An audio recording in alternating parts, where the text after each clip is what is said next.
bilinmez ufukların ötesinde yazın, düşler kırılmışlığını savurur rüzgara. Gözlerim okur sessizliğimi, yokluğun kapısındaki kitabeyi. Kandan kurşunlar süsler şehrimi, yeşil pas altında yürekler.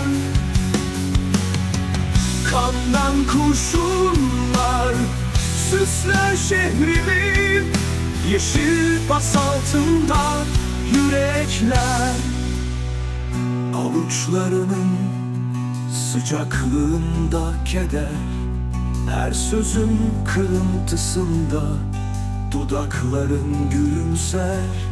Bir parça yeşil, bir parça sarı, her şarap meline karşın sokakların. Kızıl karanlığa saplanır adımlarımı. Kandan kurşunlar süsler şehrimi, yeşil pas altında yürekler.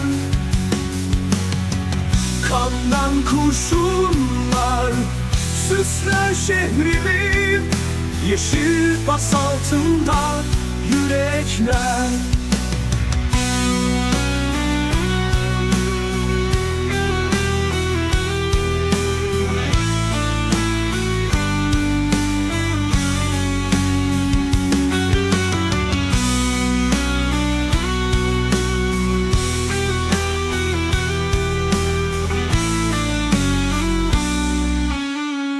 Seslerden heceler sakladın mevsimlere, bir de yıkanmamış yürekler. Gömdüm kelimeleri, böldüm aşka sevgiye. Yaralarıma sızdırdım gök suyunu, rüzgarların çatlaklarından sağarak. Kandan kurşunlar süsler şehrimi, yeşil pas altında yürekler. Kandan kurşunlar süsler şehrimi, yeşil pas altında yürekler.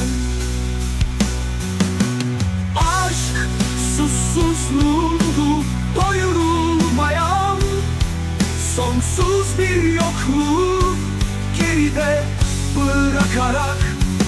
Durmadan çöle dönüyor gece, dağılıyorum dinmiş bir fırtınanın gözleri